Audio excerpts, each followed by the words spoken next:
Hi, Gina Chumasi here. I'm in trouble, but still wanted to stop while I'm waiting to do a quick video on jealousy, on anger, on fear. I think a lot of times our society put a lot of shaming or a certain type of feeling when it comes to those emotions: anger, jealousy, fear, rage. But who hasn't felt those kind of emotions before? Many of us do feel that, especially if you've gone through loss, transitioning, betrayal, in friendships, at work, in intimate relationships, name it. Parental relationship, all these emotions can come up. We focus a lot on just trying to be happy. For a long time I was like that. I'll put up, a face, I'll smile, even though within me those other emotions will be bubbling up. And then for me, before starting to do the work of therapy, shadow work, really looking at my internal campus and look at my purpose and my drive every day, and really feeling my inner self and my inner joy, I realized I was pushing those emotions down and continue to people please. To feel like I fit in, right? Fitting in was so important. But community is important. But besides that, just looking at that internal campus is when the healing, that's where the work is. That's where healing work is, and setting those boundaries and continue to set them. But anyways, for a long time, my ex, will have many ways where he will show himself as loving outside of myself most part. I'm not going to say the whole family, but myself. Like the way he deals with other females, the way he used to, at least when we were in communication, or when he was willing to be in communication.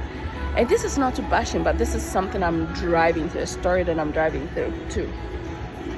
So he will be a certain way with people. He will post people on his social media, like on their birthdays, when they accomplish things. But never me. He will never post me. And I will have a lot of feelings. I always say feelings towards her, and maybe I have conversations with him. And it got to a point like 5 years or so before we finally separated and divorced, he told me to not post him. And he continued to not post me, but he continued to post other people continuously. And I'll see it, or I see people repost what he posted. And honestly, I had to get to the point where I felt like, oh my God, I feel so angry. I feel jealous. I feel overlooked. I feel, that's when my sense of betrayal started coming through.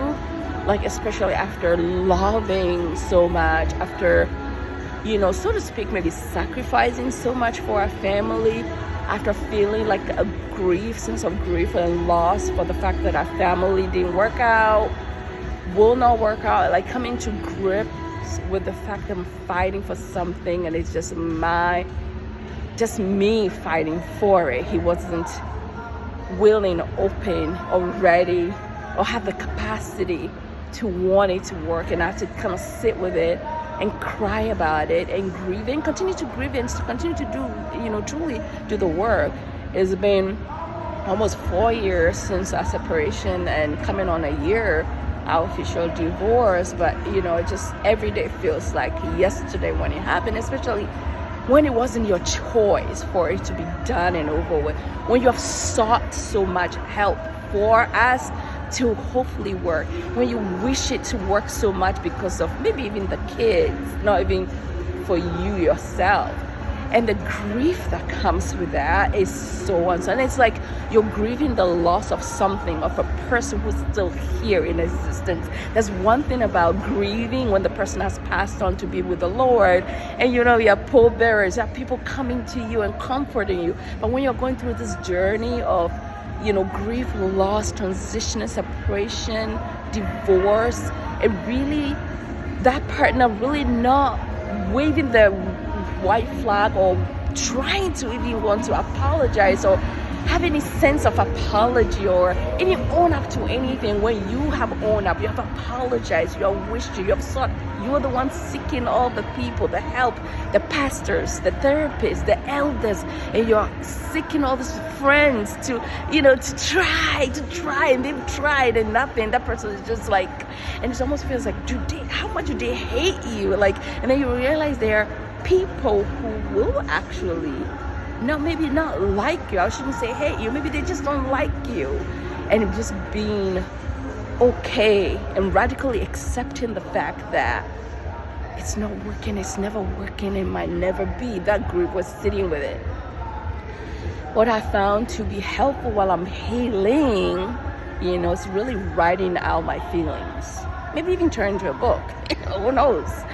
Really, it really can do a thing to you mentally, physically, and all of it. Self-care became my thing.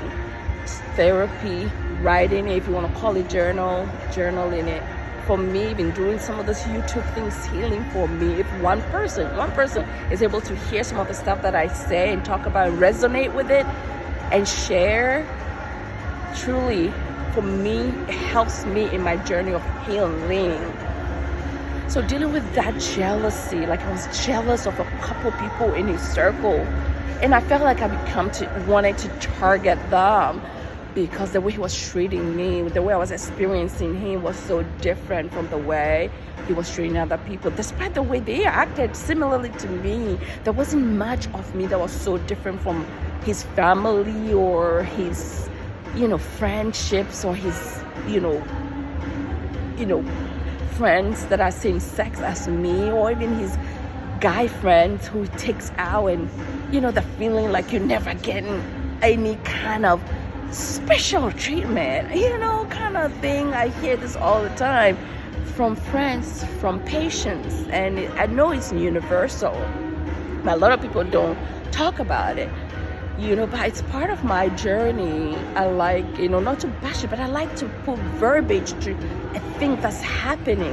What is it? It babbles jealousy, it babbles anger, it babbles resentment, even if you want to go there. But the healing part is, forgiving self, the self, giving ourselves grace. I remember one time doing therapy with a pastor who was telling me, Gina, you got to give yourself grace. And now it's my mantra, forgiving myself for not recognizing that how much love I was giving to this person might never be reciprocated, and being okay with that, really, truly sitting with that, sitting in the quietness and knowing that when I sit in the quietness and this energy that exude, God will give it back to me 1,000-fold naturally. I don't have to chase it. I don't have to chase it. So writing it, therapizing it, healing it, working on it, talking about it, normalizing it, don't internalize it, work it out and take good care of yourself and know that everything happens for his good. God works everything out for his good, truly. He will. If you can whip it in your life, you can whip it in your journey of healing anger, jealousy, resentment, and then feeling whole again, truly.